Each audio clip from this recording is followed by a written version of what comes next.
what I thought I would do, I'd like to show you just some examples of books which I think are quite lovely or exciting or funny. I haven't put in any Australian books because you had the talk about Australian books earlier in the programme. So these are just kind of examples of how artists are working with publishing in other parts of the world. So books of all stripes. So first of all, I'm going to show you some artists who've made books about books themselves. This is Karen Hanmer's. She's an American artist who works also extensively with fine binding, but this is her Random Passions, where she's gone through romance novels and traced all the covers, the couples off the covers, and made this lovely kind of translucent book, so you can flip the couples over so that they can snog each other, I suppose. And this is Amir Brito Cador. He's a Brazilian artist and writer who has actually written extensively on artist books, but it's mostly published in Portuguese. But this is his version called A Night Visit to the Library, where he's actually made silhouettes of his favourite artist books at night, so that you can only kind of distinguish what they are by their size or their relation to each other. So this, yeah, this is some of them. And this is Edith Durdek. She's a Brazilian artist as well. She does traditional kind of artist books, but she makes these enormous, amazing sculptures as well. And this is one book where she's actually treated the words as thread. So what she's saying is those kind of two big pages are the covers of the book, and the thread is the text that she's kind of forced in between them. Her work is absolutely lovely, and if you look on her website, I think on the handout there's a list of everyone's websites, but there's loads more images of her big sculptural works on there. This is Colin Sackett. He's a British artist. He's been making books probably for about 15, 20 years now. But this is his kind of seminal book, Black Bob. This is the second edition of it because he made it first and it just sold out really quickly. But it's based on, I think that it was part of a comic strip in one of the daily newspapers about Black Bob and his faithful sheepdog. But this is about reading. All of Colin Sackett's work is about nature, landscape, and the English language, how words kind of merge with landscape. So this book is essentially, it's the same image all the way through, but it's about the way your eyes are directed sort of through Bob through the shepherd to Bob, and then back down the waterfall. So it's kind of how they come together and when they shouldn't do, because in a book things should flow normally. Oh, this is Barb Tassenbaum. I absolutely love this book. It's called A Very Exciting Short Story, vibrantly illustrated with woodcuts. There are no images in it whatsoever. The text kind of just describes this kind of happening event, and then you get things like, the police are called, see image over. So it's just a really funny book. And this is one of Sarah Ranchhouse Publications' books. Sarah Ranchhouse is an amazing publisher. She's been publishing her own artist books and other artists' work for probably 25, 30 years now. And this is Eve Reimer. They do a lot of work with existing fiction, a lot of work with romance novels. I think Sarah Ranchhouse said her philosophy is recycling language one word at a time. But what they do is they produce these books that look like a normal book that you would find in an airport, on a carousel, so you might pick up this book and think you're going to read it just like any other novel. But Eve Reimer, she took all the text out of the book and then rearranged it so it was all alphabetical, so it makes no sense whatsoever, but it just flows through the book. I think this is Sally. If you look on the handout, we did an interview with her in Chicago in 2008, I think, and she was showing us around her amazing studio with all her books. And this is her jacket. She calls it her romance jacket. And you can see it's insulated with kind of shredded romance novels, so it's about keeping her warm. So she quite often will wear that when she's doing a performance, reading one of her books. And this is amazing. This is her rearranged affair. And she's got this theory that if you read romance fiction, there's, I don't know if you have like Mills and Boon here, but there's a set pattern for writing a story. So if someone pitches a story to them, they give them the formula. So it's like, you know, man meets woman, have a great time, then they split up, and then they get back together again in the end.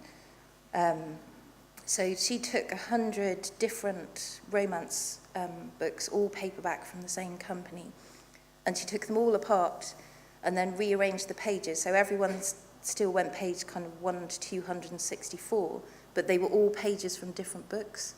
So the idea was that although they jumped from like 20th century France to Austria, from a car to a horse and carriage, that essentially the way the books are written, the pattern works, so the story is always the same.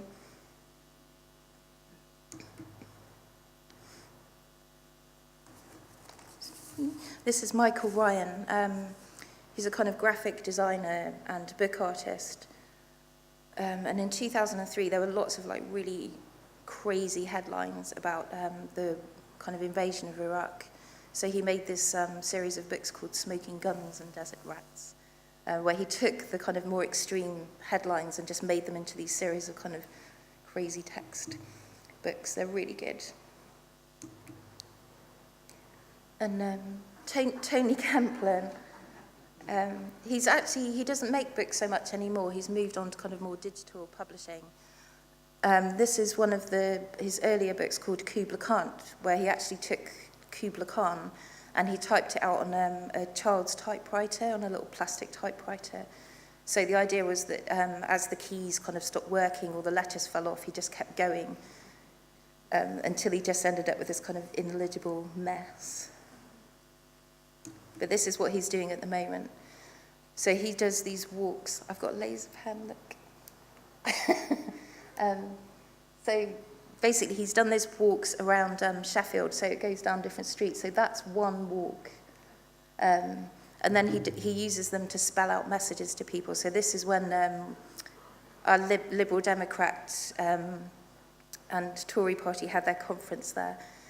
So this was his message to Nick Clegg, the leader of the Lib Dems, was like, go back to London, Tory boy. He's got loads of them on his website, and I've made like a kind of tiny little URL on the handout for them. So there's lots of different messages he's done through walking.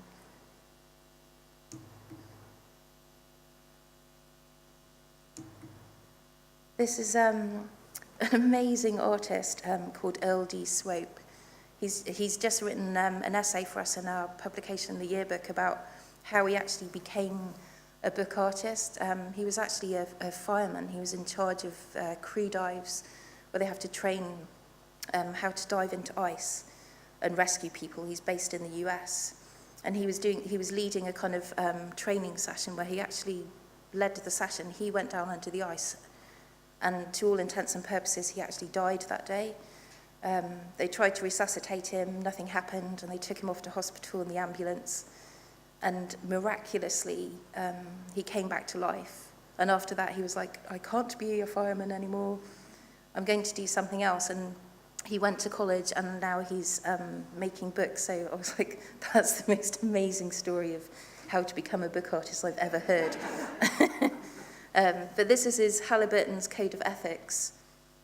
It's actually made of what's called dissolvo paper. The cover is made out of sponge. So once you put the book into water, all you will have left, the pages disappear, so all their promises will go, melt in the water, and you're just left with the cover and the comb binding. And this is Anne Tyler. She's an amazing American artist. Unfortunately, she doesn't have a website or anything. You can look at her stuff on Vamp and Tramp, and you can contact her by email on the handout I've got. But her works are kind of very social, political statements. They're very quietly done. This is her It's No Different Than, where there was a man who was accused of killing a lesbian couple who said, oh, shooting them is no different to shooting a chicken or a dog. And what she's done is to kind of flip book So where the women's faces get replaced by the chickens or the dogs or tin cans that he was saying, it was no different then. And I've got more of her stuff. And this is hers as well. Her books, these kind of books, they look so beautiful. So they kind of suck you in. You're thinking, oh, this is, a delightful book. I really want to handle it. But when you actually start reading through it, it's all they're kind of souvenirs from mob lynchings in South America. So it's her way of making a very kind of hard political statement, but actually doing it quite gently, so you kind of almost consume her message without knowing it.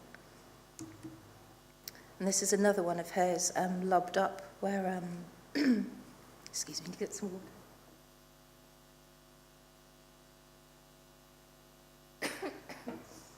This is Lubbed Up, where when they have like the Jeremy Kyle show, confessional TV shows, that she'd heard about it in the newspaper. There was a man who went on, and another man who they pulled out, who was saying, he had a crush on the other man, who didn't know about it, and he was so enraged he actually went home, got his gun and shot the other man and killed him.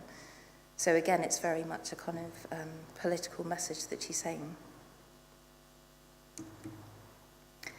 Bill Burns.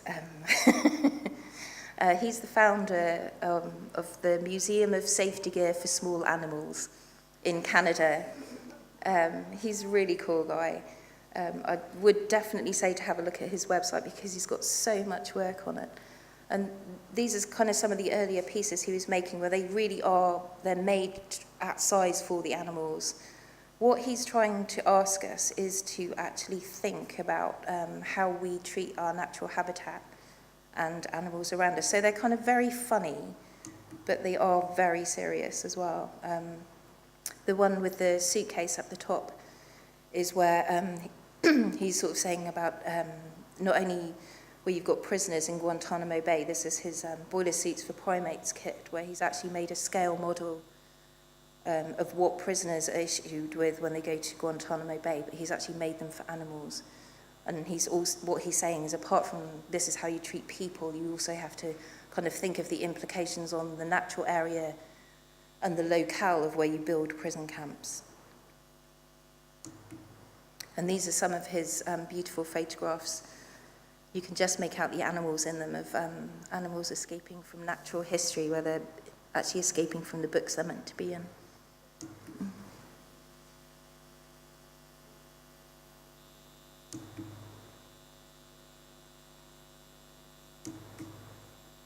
And this is the second version of Boiler Suits for Primates, where this was a kind of cheaper published book, which folds out like a blueprint. And again, it's a list of all the things that you would get issued. He's made quite a few of these where he's done footprints of animals wearing safety gear. So it's the same kind of blueprint. But what he's done is he's put the tracks in of them, like a bird track going through snow, wearing a helmet. Well, of course, whether it's wearing a helmet or not will make no difference to the tracks it makes in the snow. So he's just kind of getting you to think a bit.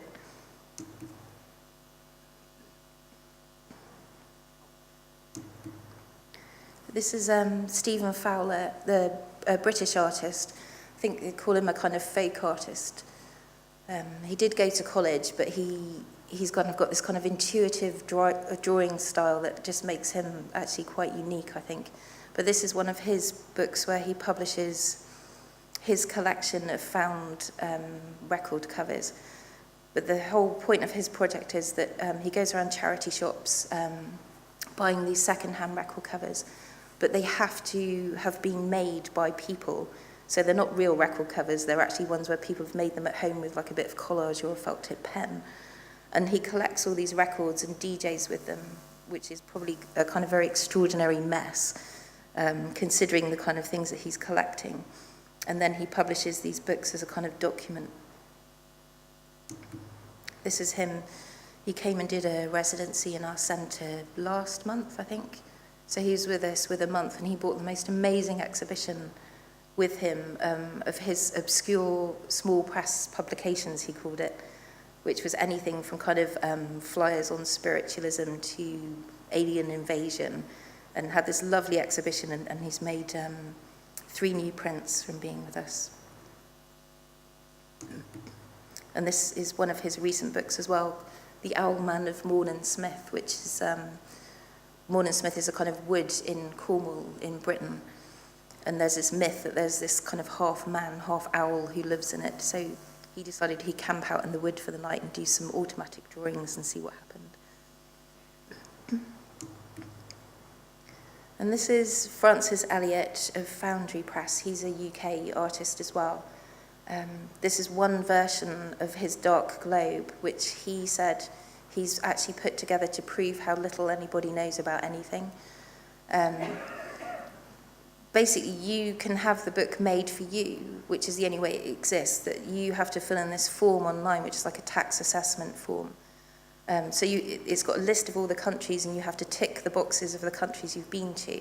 But it can't be a country that you've stopped over in an airport. You have to have spent at least one night there. And then what he'll do is he'll download that information, and then you get a choice of, you can have it as a book, a globe, or a poster. And basically he'll black out everywhere that you've not been. And then you realise that you haven't actually been anywhere at all.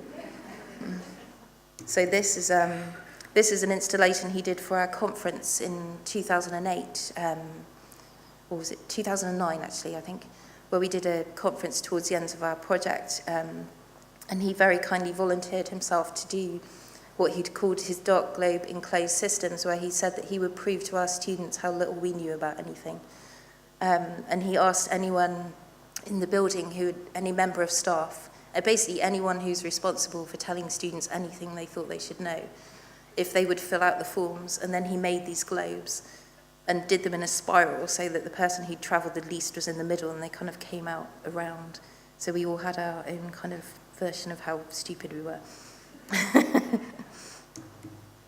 And this is another one of his books that he made, I can't remember, 2009, when he came to the book fair that we ran. And he said, I'm booking a stand, but I just want a till on my stand, just a till. We're like, okay. So that was his book, that you walked up to the till and you offered him some money. So it could be like from 5 pence to £1. And he put the money into the till, pressed the button, and it popped out with the till receipt, and then he stapled it in the book. And that was your book. So the book was as valuable as the amount of money you were prepared to pay for it. This is Masumi Shibata's karaoke. He's actually a Japanese artist, but he lives in the USA now. And this is one of Preacher's Biscuit publications, who are really lovely publishers because they work with artists who don't make books and make books for them. And they fund it all themselves, publish them for them, and then kind of do it as a kind of ongoing project. They're amazing. But this is one of their earlier publications where Masumi was actually getting really homesick, and he wanted to do karaoke, but he couldn't find anywhere in the States that did it. So he decided he'd make his own version. What the photographs in the book are, he put just a kind of flat tray of water on top of speakers, played his favourite song. So the images are kind of the pattern of the vibrations of the song through the water. And then he's put the words along the bottom. So the idea is that you can sing along with him so he doesn't feel lonely. And this is Spy Emerson, who's a performance artist based in California in the USA. And she does what she calls her underground public library. So you can see she goes around with a tray, a bit like the old cigarette girls in the cinema. And what she does, she makes her own books, puts them in the tray, and goes around events. And people can have a book, but they're not allowed to buy one or keep one. They have to trade for it. So if you've got a bar of chocolate or a packet of cigarettes or a comb or anything that she thinks you might like, she'll swap the book with you. I don't know if she eats the chocolate. She probably does. And then you have to promise that you will give the book to somebody else. And David Shrigley, he's one of my favourite artists. He's actually from Scotland, but he's probably very internationally known now. But he has this kind of comic approach to making artist books. So these are just a few of his examples. I was thinking this is going to sound really weird on the audio recording, like people just laughing. Why are they laughing? And my favourite, it's like time to choose, good, evil, don't know.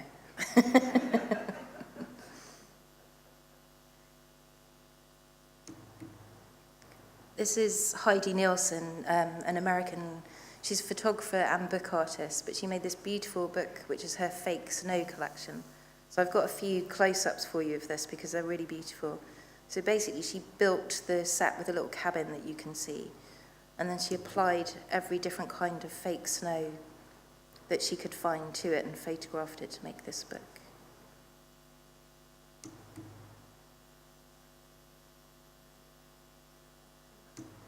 And then at the end, she's put in little samples of the fake snow collection. It's really gorgeous.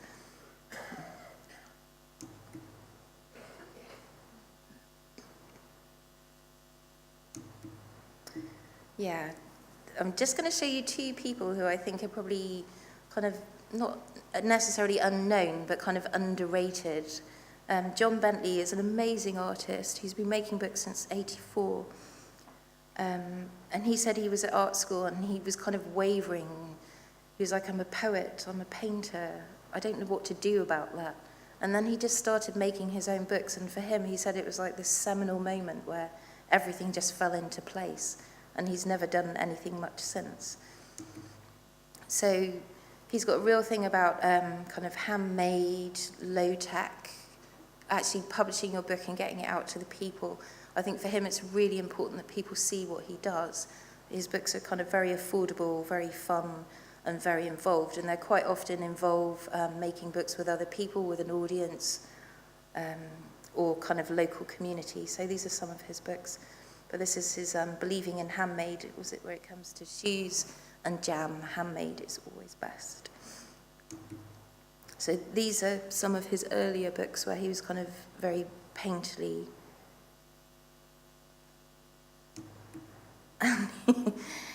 He also does performance. So basically he writes these stories of these characters in his books, and then all the characters end up as these kind of alter egos that he can perform in public. We did, in 2007, we did a kind of big day at Winchester School of Art where we kind of collaborated on this symposium for artists. And we had talks about artists making stuff, and we thought we'd have a celebration of John Bentley as well. And he said, oh, well, I'll bring my band and we'll play at the end. And I was like, great, that sounds a fantastic idea. So if you can imagine, you're all sitting here and he's playing on his band, with his band, which is all fine. And then we have like hundreds of librarians sitting in the audience, and then John decides to like dive into the audience. And he was just scaring the hell out of everyone. So it was very funny, but, you know, people were like, what's going on? So this is him as Hank Soak, his saying goodbye in his final performance as Hank Soak before he moves on. And this is his latest project called The People, where he's decided that there have been so many people that meant something to him in his life that he'd like to kind of make a record of it because they're his people. So he's been painting these portraits. The portraits themselves are about that big. And then he's been making a kind of digital copy of them. And they all go into a box. So he says he won't stop until he's run out of people who are important to him. At the moment, I think he's on 100. And purchasing the box actually means that you will get any refill that comes along. So as he adds more people, he will send them to you to put in your box. And the second person I want to talk about, and apologies for anyone who's going to impact, so I'm going to mention him again in my talk there. But this guy is absolutely amazing. Radoslav Nowakovsky. He's a writer and artist based in, I'm going to say it, Dąbrowa Dolna in Poland, which is a tiny, tiny hamlet in the middle of nowhere. And he's been making books by himself since 1974. And this is one of his most kind of well-known books that he made, first of all, as a kind of handmade book. I mean, Radek, as we call him, grew up in Poland when it was kind of under communist rule, so he didn't actually have access to paper. it was illegal to publish books or make an edition of anything. So what he did was got a manual typewriter and paper that he smuggled in his drum kit when he went to Germany to play in a band, and carbon paper, and he could make 5 copies of a book by typing really hard, and then he would draw himself to kind of hand illustrate around them. So this is his book of Sienkiewicz, never get it right, Street in Poland, where he's actually done it so that it, sorry, I thought I had more than that. Basically, it unfolds into like a kind of 10-meter stretch, replicating a street. So as it unfolds like this, you've got the houses on one side and the shops, and then the houses on the other side and shops. And it's one man walking down the street, and every single thing he hears in every language as it's kind of this cacophony of sound as he goes down the street. And this is his non-description of the hill, which is actually in the exhibition at Impact. It's one of the books from the exhibition on landscape, nature, life, the universe, and everything. And he uses the mountain to kind of ask really big questions about the way we live. But he was saying, well, what's so special about this mountain? And he said, because it's my mountain and it's outside my window every day.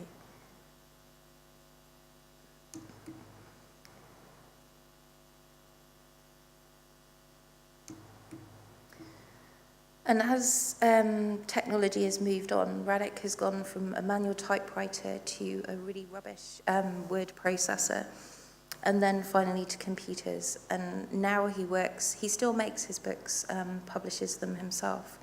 He said he's found the thing that he's been dreaming of since 1974, something he wanted to do but didn't exist, and it's hypertext publishing. So if you go to his website, there are 2 hypertext novels there that you can actually go through.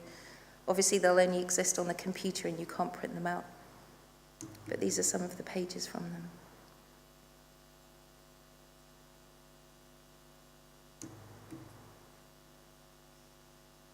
And he also said he's got a button he's got a thing in both of them that if you press the wrong tab on the keyboard to go to a particular link, it'll throw you right back out to the beginning. So you have to start all over again.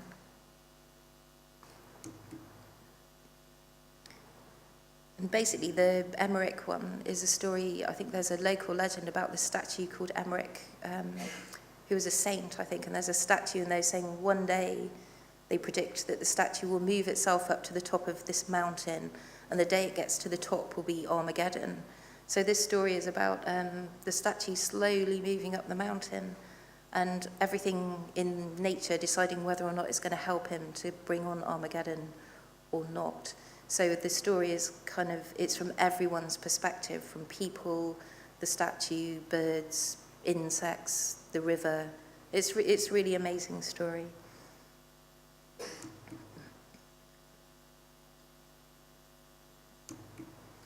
And now just for some generally beautiful books. This one is actually in the exhibition at Impact as well. This is Finley Taylor's Trail, which I've got a close-up of. It's screen printed initially in an edition of 10, and then he put the pages out in the garden and painted them with a solution so that the snails in the garden have actually spelt out the text of everything that eats them. And this is some of his other works with snails. This one, again, he put the pages out so that the snails have eaten through the text, saying the weight, which kind of implies that they have this kind of knowledge and kind of presence of being, so they can actually think about the heaviness of their life. And these are by the Danish artist Mette Sophie de Ambeck. This is an installation she did at the Dover Artist Book Festival this year, where she made hundreds of these beautiful paper birds inspired by Alfred Hitchcock's film, that were just flying from the ceiling, and at the end of the festival everyone got to take a bird away with them. And this, I'm going to show you 2 books actually that she made with us as part of Tom Souden's project, who I work with. He had some AHRC, which is like government funding money, to run a project looking at how laser cutting could be utilised by artists, not really as a tool, but actually as a kind of very creative thing that people could do more with, rather than just saying, oh, I'll use it to cut something. This is a book that Meta had made ages ago, and she made one copy only because she cut it by hand, burnt it. She was going to make an edition of 10, but the first book took her a year to finish, so she just kind of gave up. So there was always only one copy. So Tom invited her to do a residency, and the idea was that she would actually be able to make this book in the edition of 10 she'd always wanted to. So this is her putting it together. So you can see the kind of intricacy of how all the pages overlay through laser cutting.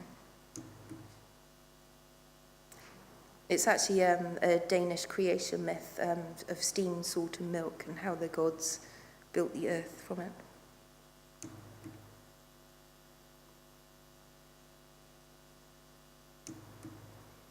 And that book actually, she was really happy because when she'd finished the book, she took it off to the London Art Book Fair, and it won the Birgit Skjold Prize, so she was happy bunny from that.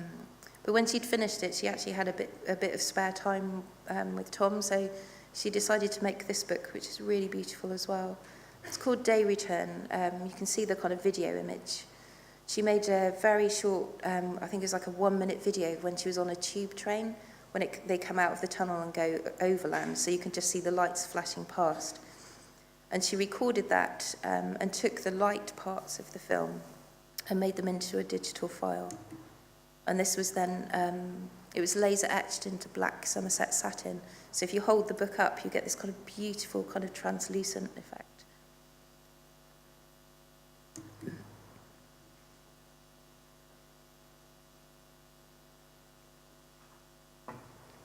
This is the Russian artist Dmitry Sayenko.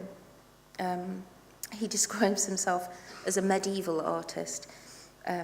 He uses computers, he's got his own website, but he says he likes to produce his books in the same way as in medieval times. So he doesn't use any digital, it's all kind of hand-cut, hand-printed, and quite often using his own paper as well.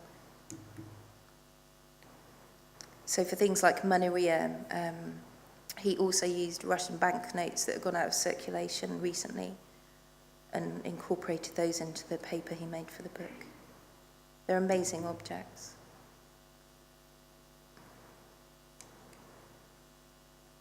And this is his ABC of, his ABC of phobias, and then his ABC of famous people's fears. But they're so beautifully made.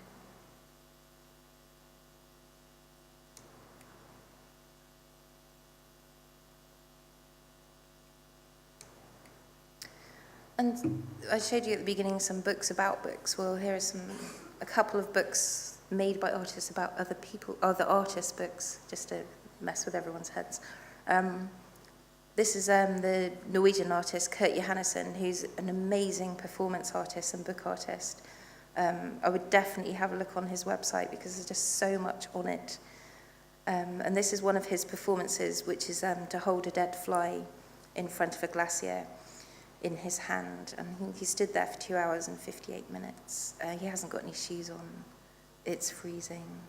But again, this was him asking you to think about the glacier. So you've got the might of the glacier, which is very powerful, but actually very, very slow, and the might of the fly. So it's really kind of thinking, it's like of the intricacies of nature again. And this is his book, Flying Stones. He does a lot of books where he again, it's a bit like the Bill Burns thing, where he's kind of trying to engage with you and make it funny, but he's actually telling different stories. He made another book called Steiner, which is just, you open the pages and there's just a picture of a stone inside each one and a title of a fairy tale, but they're from a week where he went around an island and he'd pick up a particular stone and tell it a fairy tale about trolls. And this is his book Exercises, which is tiny, about that big. It's also in the exhibition at Impact. And he says it's a book of exercises you can put into your pocket so you can practice them at any time. But he also says it's a book of exercises that hardly anyone has ever tried. But I thought I would try one of his exercises. So one of them was write 100 short stories and bury them in the forest. So I did. So I got my exercise book and I wrote 100 short stories and I took a trowel. Those are the titles of the stories that I wrote. I was quite tempted to actually make a document of the stories, but then I thought if you're meant to bury them in a forest, that's really mean because it takes away the whole point of doing it. And we were going to the Devrel Book Festival in Denmark, so I thought I would take the book with me, and it's kind of close to Norway as I was going to get, so that I would bury the book in the forest in Norway. And then when we got there, I thought I'd be so tempted the year after to go back and dig it up and see if there was anything left. So I actually got other members in the group to bury it for me and photograph the evidence. And these are some books I'm going to show by Tom Sowden and Michaelis Pickler. Tom, who I work with at CFPR, has been joining forces with Michaelis, who's a Berlin-based conceptual artist. And both of them discovered that they were both making appropriations of Ed Ruscha's books. So this exhibition is actually also on an impact called Follow Ed, and it's literally about the huge amount of artists who've made books in the style of Ed Ruscha. So these are some of the examples. This is Tom's 49 coach seats and Michaelis's 26 gasoline stations. People do it so much. This is actually made by the curators at the Jane Flash Artist Book Collection at the School of the Art Institute of Chicago. They decided that they would make a book called Various Blank Pages, this book contains all the blank pages from all the Ed Ruscha books in their collection. So it's just a huge series of blank pages from every single book they have of his, only validated at the end by their library stamp.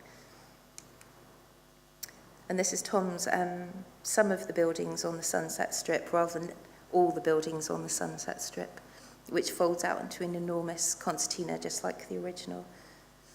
It's called Some of the Buildings because we were trying to drive up the Sunset Strip so he could photograph it. But what we didn't realise was that the Sunset Strip was about 50 metres on Sunset Boulevard, which is actually 12 miles long. So we had quite a longer book than we expected. And this is Michaelis's statement. Actually, that's quite a nice one just to look through. Because Michaelis has written a really nice essay that's published on Printed Matter website of appropriation, saying that artists are appropriating Ed Ruscha, but Michaelis's theory is that Ed Ruscha was appropriating Hokusai because of his, 26 views of Mount Fuji. If you look at Ed Ruscha's work, it's very kind of parallel in that repeat pattern. So this is the show installed at Winchester. So the idea was that the books could all be handled in the environment of Ed, and there's a copy of the typewriter that Ed, they threw out the window for Royal Road Test. And this is the setting in Arnolfini in Bristol, where Tom worked with the Performance Reenactment Society to make a new version of Ed Ruscha and Mason Williams' book Crackers. And in the original Crackers, you get this guy who lures this woman to a kind of Skid Row hotel and asks her what salad dressing she prefers, and then pours salad dressing over her. And they were thinking, well, that's kind of a weird book. So they did this kind of reappropriation of it, where they built this kind of hotel room in the gallery, and then they had a photo shoot where the Reenactment Society did the book again in a kind of magazine story style, but they actually gave it a different ending. So at the ending of this one, the couple end up with her in the lettuce. She's made a lettuce dress, and they both escape instead of having to be poured with salad dressing. But they've actually made a book between them as well. And this is probably almost the last one, where We made a video book as well for Ed Richet. Tom and I were working in Holland, and we realised that one of Ed Richet's books was published in Deventer, which was called Dutch Details, and we were getting the train from the airport to where we were working, so we thought, okay, let's do something really stupid on the train. So we decided that we would make a video book of every single one of Ed Richet's books, but only using miniature toy props or anything that we'd found.